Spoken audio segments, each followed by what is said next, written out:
कार्यक्रम देखिए जम्मो किसान भाई मला जय जोहार। किसान भाई हो, आज हम आए हैं प्याज के खेत में।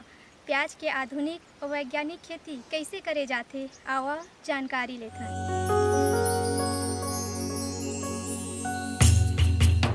प्याज की खेती हर जलवायु में की जा सकती है। बस जरा सावधानी और सजगता से काम लिया जाए तो हमारे राज्य में प्याज का अतुल उत्पादन संभव है। प्याज के लिए आदर्श जलवायु और वातावरण समशीतोष्ण जलवायु होता है। प्याज के लिए ऐसा वातावरण उचित होता है जब न ज्यादा गर्मी हो और न ही ज्यादा सर्दी। हमारे छत्तीसगढ़ राज्य की जलवायु को प्याज के उत्पादन के लिए अनुकूल माना जा सकता है। कृषि वैज्ञानिकों के आधार पर प्याज की खेती पर तापमान का गहरा प्रभाव पड़ता है। अच्छी वृद्धि के लिए 20 से 27 सेंटीग्रेड तक का तापमान कंद में अच्छी बढ़त लाता है और फल पकते समय का तापमान अगर 30 से 35 सेंटीग्रेड मिल जाए तो और भी बेहतर होता है। प्याज की सफल खेती के लिए 5.8 से 6.5 के बीच के पीएच मान वाले जीवांश युक्त हल्की दोमट या बलुई दोमट भूमि को श्रेष्ठ माना जाता है। हमारे राज्य की मिट्टी का पीएच मान भी प्याज की खेती के लिए उपयुक्त है। पिछले दशक से हमारे राज्य के किसानों का रुझान प्याज की खेती की ओर बढ़ा है। प्याज को उसके बीजों या कंदों को बोकर उगाया जाता है। हमारे संपूर्ण प्रदेश में हर तरह की फसल की भरपूर संभावना है। किसान भाइयों, भगवान ने हमें इतनी अच्छी मिट्टी, उतना ही अच्छा वातावरण, सब कुछ बहुत अच्छा प्रदान किया है। बस आवश्यकता है हम उसे सुचारू ढंग से अच्छे से खेती करें। तो किसान भाइयों, जहाँ तक कि प्याज की खेती का सवाल है, चाहे वो सरगुजा का पहाड़ी क्षेत्र हो, छत्तीसगढ़ का मैदानी क्षेत्र हो या बस्तर का पठारी क्षेत्र हो, सब जगह हम प्याज की खेती कर सकते हैं। जहाँ तक मिट्टी का सवाल है, जो भी कंदी फसलें होती हैं किसान भाइयों, उसमें हमें जहाँ तक हो सके भुरभुरी मिट्टी में करें तो ज़्यादा अच्छी उपज की संभावना रहती है। और इसके साथ साथ जहाँ तक मौसम का सवाल है किसान भाई, हम बड़े ही खुशकिस्मत हैं कि हमारे यहाँ सभी मौसम में, चाहे वो खरीफ का मौसम हो, रबी का मौसम हो या फिर ग्रीष्म हो, हर मौसम में हम प्याज की खेती कर सकते हैं। हाँ, जैसे कि आप लोग सुन रहे हैं खरीफ के मौसम में भी हम प्याज की खेती अब कर सकते हैं उन्नत तरीक़ों को अपनाकर। तो किसान भाइयों, हमारे प्रदेश में बहुत अच्छे से प्याज की खेती हो सकती है और आप लोग इसको बहुत अच्छे से करने का प्रयास करें। प्याज की अच्छी पैदावार के लिए 1 मीटर चौड़ी और 3 मीटर लंबी आवश्यकता अनुसार छोटी क्यारियां बना लेनी चाहिए।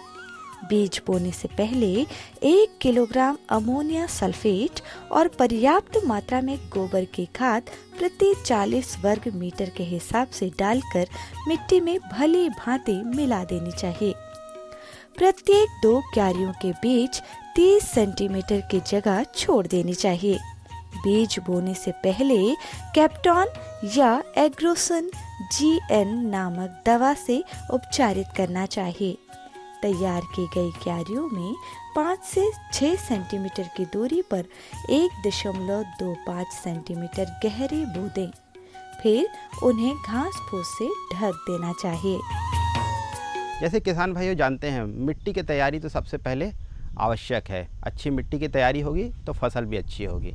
तो इसीलिए किसान भाइयों, अगर हम मौसमवार देखें, अगर हम खरीफ के मौसम में खेती करने की सोच रहे हैं तो मिट्टी की तैयारी हमको जून के माह में ही प्रारंभ कर देना है, क्योंकि उसके बाद लगातार पानी गिरेगा तो हमें खेत को तैयार करने के लिए हमें समय नहीं मिल पाएगा। तो जून के माह में ही हम खेत को तैयार कर लें बारिश के आने के पहले।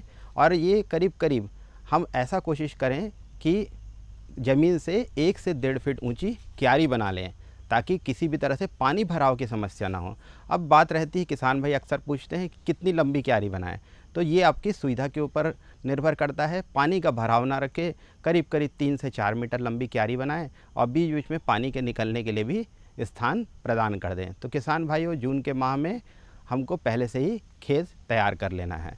जहाँ तक खेत तैयार करने की बात है तो पहले एक बार MB प्लाउ चला के, फिर उसके बाद रीज़र मोल्ड बोल्ड प्लाउ, फिर उसके बाद रोटावेटर चला के रीज़र चला लें और मेड़ बना लें।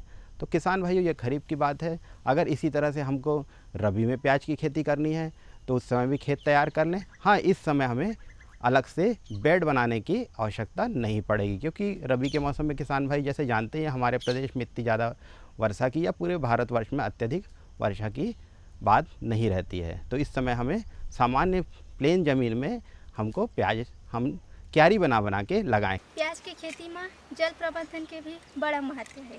सिंचाई कब और कतका मात्रा में करना चाहिए, आवा जानकारी लेते हैं।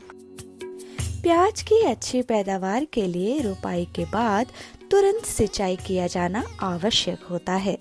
सुबह शाम फव्वारे से यदि सिंचाई की जाए तो अच्छे परिणाम देखने को मिलते हैं।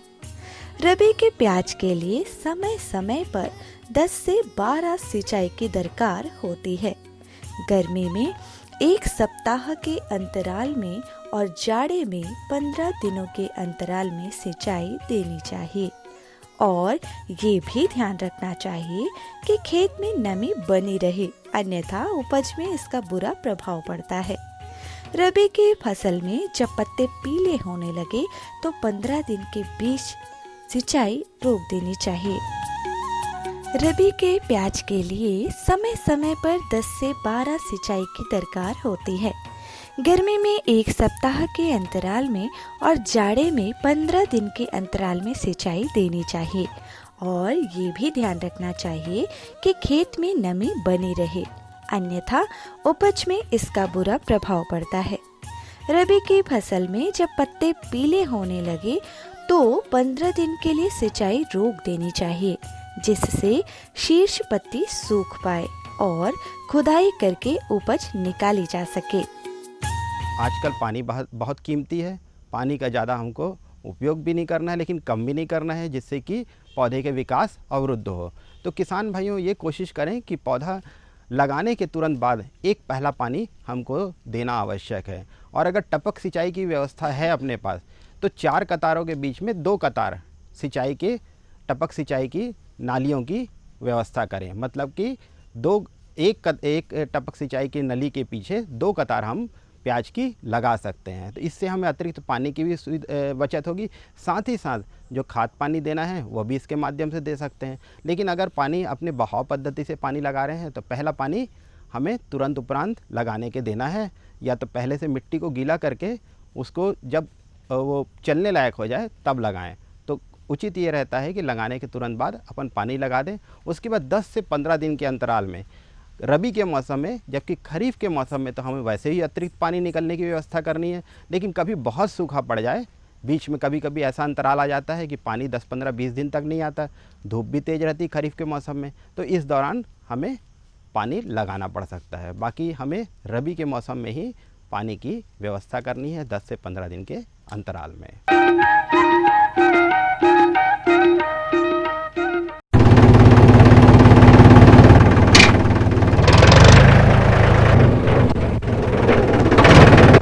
अरे हरकू वाह, बीज, कीटनाशक और आज खाद भी। अरे इतना खर्चा कहाँ से? अरे खर्च की चिंता किसे है, मेरे पास है ये किसान क्रेडिट कार्ड। कार्ड? अरे बैंकों द्वारा जारी इस कार्ड से किसान उसकी सीमा तक की रकम कभी भी बैंक से निकलवा सकता है और खेती बाड़ी की सामग्री कभी भी खरीद सकता है। तो हरकू भैया एक कार्ड मेरे लिए भी। किसान क्रेडिट कार्ड के लिए नजदीकी बैंक से संपर्क करें और पाएं ढेर सारे लाभ। मेरे साथ बोलो ए बी। अरे नादान, बच्चे को एबीसी सिखा रहा है। अरे काम धंधे की एबीसी तू कब सीखेगा? ये देख विज्ञापन, तेरे जैसे कृषि विज्ञान सीखे हुए युवाओं के लिए भारत सरकार के कृषि मंत्रालय ने एक योजना बनाई है, ACABC। ACABC? जी हाँ, ACABC यानी एग्री क्लिनिक्स और एग्री बिजनेस सेंटर। इसके तहत कृषि विज्ञान पढ़े युवाओं का चयन होने पर उन्हें मुफ्त ट्रेनिंग दी जाती है और हाँ, अपना कारोबार चलाने के लिए बैंक से लोन भी मिलता है। इसके साथ ही अगर युवा अपने इलाके के किसानों की खुशहाली के लिए उन्हें खेती बाड़ी व अपने कारोबार से जुड़ी लाभदायक जानकारी देते रहेंगे तो उन्हें लोन पर 36 से 44% तक की सब्सिडी भी मिलेगी। तब तो मैं जरूर सीखूंगा काम धंधे की ABC। शाबाश। चलो अपनाएं स्वरोजगार, खेती में हो विकास अपार। आप किसान भाइयों की खेती बाड़ी से जुड़ी हर समस्या का कृषि विशेषज्ञों द्वारा तुरंत समाधान। किसान कॉल सेंटर। आप भारत के किसी भी प्रदेश में रहते हो, कोई भी भाषा बोलते हो, आपकी समस्या चाहे फसल की बीमारी की हो, खाद की, पशुपालन की या कृषि से जुड़ी नई तकनीक की, अपनी समस्या का अपनी ही भाषा में समाधान पाने के लिए आप देश के किसी भी कोने से डायल करें 1551। विशेषज्ञ द्वारा आपको दी जाने वाली ये सलाह बिल्कुल निशुल्क है। ये सुविधा प्रातः 6 बजे से रात्रि 10 बजे तक निशुल्क उपलब्ध है। किसान कॉल सेंटर यानी 1551। कोरोना वायरस के खतरे से बचते हुए रबी की फसल की कटाई, बिक्री, सरकारी खरीद, नई फसल की जुताई और बुआई सुरक्षित हो सकती है अगर हम लगातार हाथों को साबुन और साफ पानी से नियमित अंतराल पर धोते रहें। नाक और मुंह को मास्क, गमछे या कपड़े से ढककर रखें। आंख, कान, नाक और मुंह ना छुएं। आपस में 1 से 2 मीटर की दूरी बनाए रखें।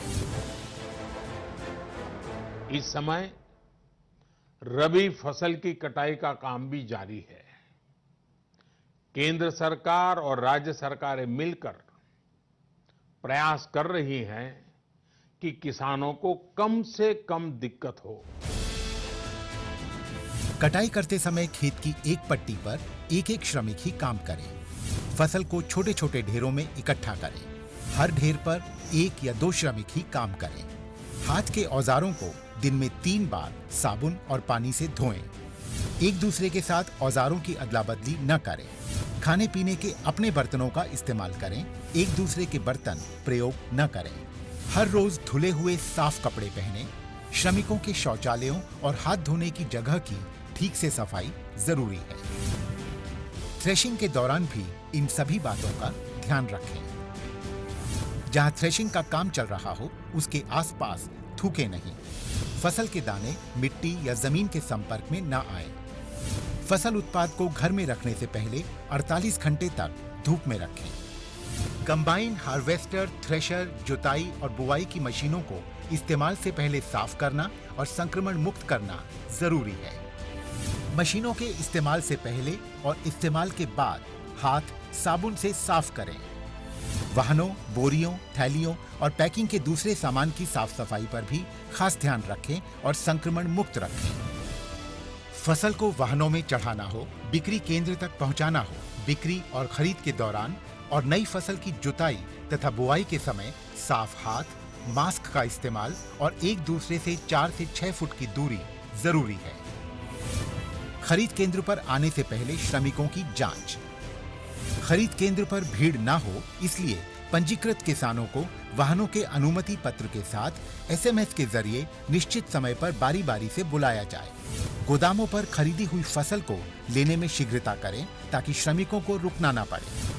कोरोना के खतरे से बचाव और अधिक जानकारी के लिए आरोग्य सेतु ऐप डाउनलोड करें। देश में खाद्य सुरक्षा के ये सिपाही भोजन की निरंतर उपलब्धता को सुनिश्चित करते हैं। इसलिए किसान स्वस्थ रहे तभी हम कोरोना वायरस से जीत पाएंगे, आगे बढ़ पाएंगे। किसान सबल, देश प्रबल।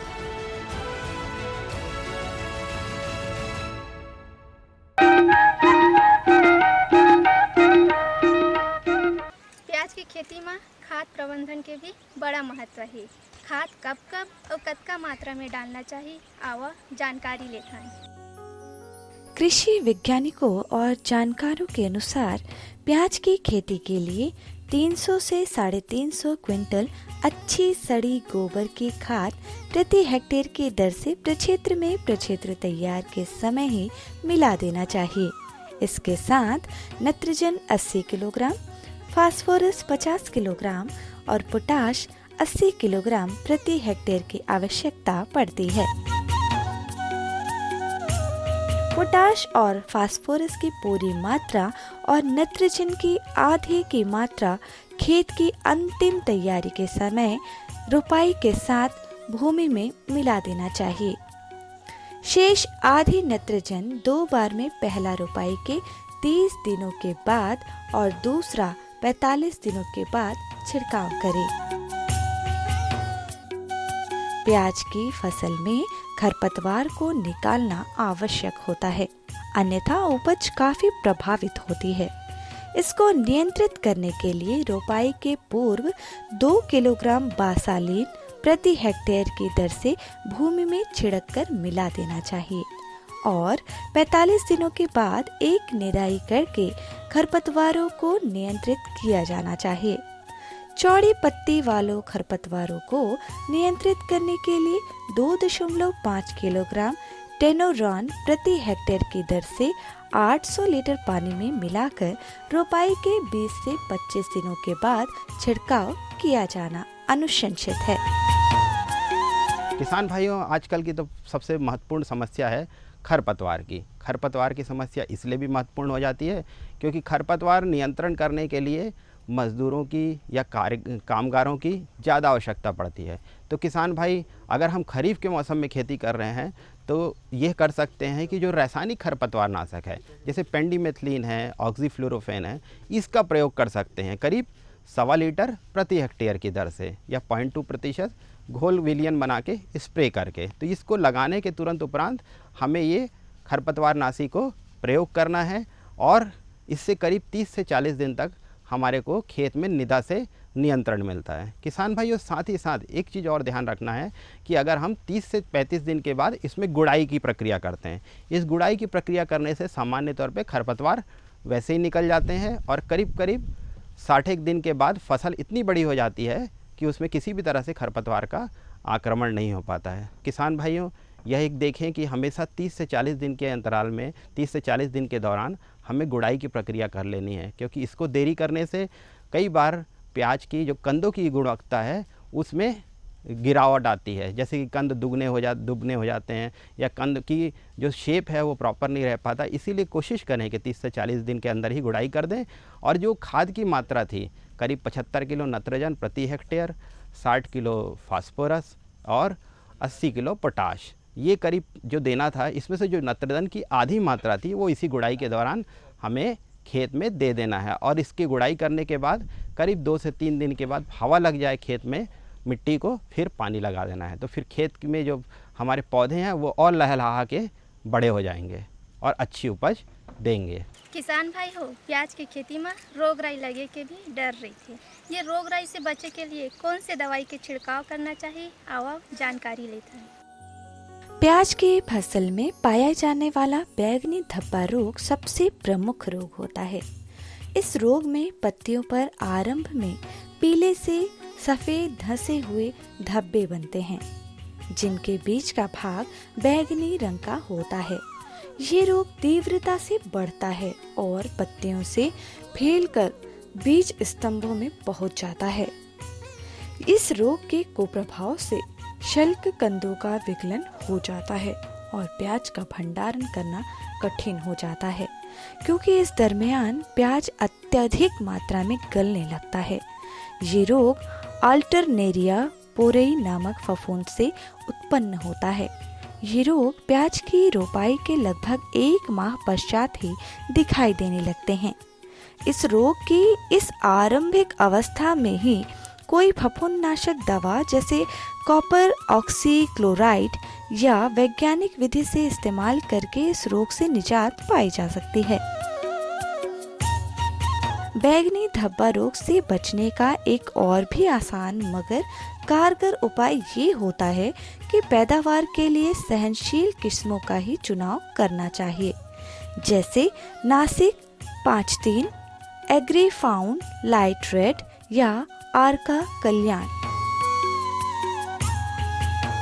प्याज का उपयोग हरी पत्ती सहित और सूखी दोनों ही अवस्थाओं में भरपूर होता है और इन दोनों ही अवस्थाओं को थ्रिप्स नामक कीट के प्रकोप से बहुत नुकसान होता है। ये कीट पत्ती की बाह्य त्वचा को खरोचकर रस चूसते हैं, जिससे पत्तियों पर असंख्य छोटे छोटे सफेद धब्बे बन जाते हैं और पत्तियां सूख जाती है। समय रहते अगर हमारे किसान भाई इस कीट का नियंत्रण नहीं कर पाते हैं तो कंदों में निरूपता आ जाती है। साथ ही लगभग 50% तक उपज में कमी आ जाती है। इस कीट का प्रकोप मार्च से मई तक खास होता है। चूंकि ये कीट बहुत छोटा होता है और पत्तियों की निचली सतह पर छुपा रहता है, इसलिए इसके प्रबंधन में विशेष सावधानी और चैतन्य रहने की आवश्यकता होती है। कृषि के जानकार बताते हैं कि इसके लिए खेत का एकाग्र होकर अवलोकन करना चाहिए। प्रकोपित पौधों को हिलाने पर ये थ्रिप्स उड़ने लगते हैं। ऐसी अवस्था में ही मेलाथियान 50 EC या फेनिटिथियोन या सुमिथियोन 50 EC 750 मिलीलीटर दवा प्रति हेक्टेयर की दर से छिड़काव करने पर इन कीटों से अपने खेतों को मुक्त किया जा सकता है। किसान भाइयों, जैसे कि हमारा प्याज फसल वैसे तो मजबूत फसल है, लेकिन फिर भी इसमें कीड़े मकोड़ों की समस्या तो होती है। जो भी खेती हम करते हैं उसमें कुछ ना कुछ समस्याएं आती ही है, तो इसीलिए इसकी भी सुरक्षा आवश्यक हो जाती है। प्रमुख तौर पे जैसे कि मैंने शुरू में आपको बताया कि हमें फफूंदीनाशक से बीज को उपचारित करना है, फिर पौध को उपचारित करना है। इससे भी हमें रोग का नियंत्रण मिल जाता है। फिर भी अगर खेत में बीमारी आ जाए तो उसका नियंत्रण करना आवश्यक हो जाता है। किसान भाइयों, एक महत्वपूर्ण चीज़ है कि प्याज की फसल में अगर सल्फ़र का प्रयोग किया जाए तो प्याज के कांदों की गुणवत्ता बढ़ती है। तो ये सल्फ़र का प्रयोग करने से न सिर्फ कांदों की गुणवत्ता बढ़ेगी बल्कि इसकी बीमारी से भी सुरक्षा मिलती है। जैसे कि इसकी प्रमुख बीमारी है पर्पल ब्लॉच, स्टेफाइलम, तो ये दोनों से भी सुरक्षा मिलती है। तो हमें इसमें सल्फ़र का स्प्रे करना है। इसके स्प्रे करने से बीमारी से भी सुरक्षा मिलेगी, कंदों की गुणवत्ता भी बढ़ेगी और साथ ही साथ इसकी स्टोरेबिलिटी या संग्रहण क्षमता भी बढ़ेगी। तो एक पंथ 3 काज हो गए। तो हमें कितना करना है सल्फ़र का छिड़काव? 2 ग्राम प्रति लीटर के दर से 45 दिन, 75 दिन और 90 दिन में 3 बार छिड़काव कर देना है।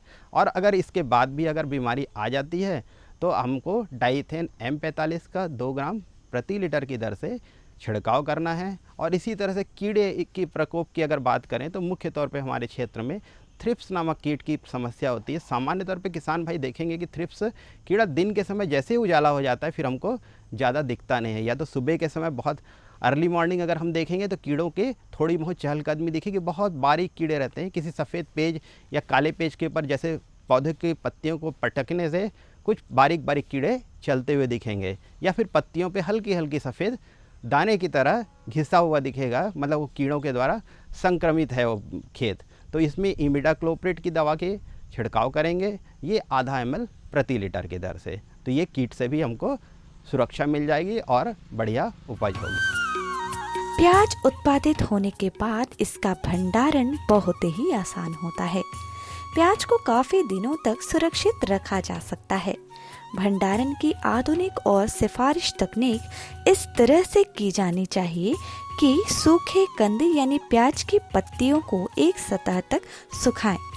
उसके बाद 2 सेंटीमीटर ऊपर से काटकर पुनः सुखाकर हवादार स्थान में भंडारण करें। भंडारण में हो सकने वाली परेशानी इस दौरान प्याज में हो सकने वाला अंकुरण है। इस अंकुरण को रोकने के लिए खड़ी फसल में कटाई के 15 से 20 दिन पहले 2 से 2.5 ग्राम MH 1 लीटर पानी में मिलाकर छिड़काव करने से अंकुरण की आशंका नहीं रह जाती। सुरक्षित भंडारण के लिए प्याज की अच्छी सफाई अति आवश्यक है।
किसान भाइयों, हमारी ये प्याज के आधुनिक और वैज्ञानिक खेती है मजा आइस ना, तो आप मन भी वैज्ञानिक खेती ला अपनाओ और अपन जिंदगी ला खुशहाल बनाओ। अभी हमार जाए के बेरा होगे, इजाज़त दो। जय जोहार।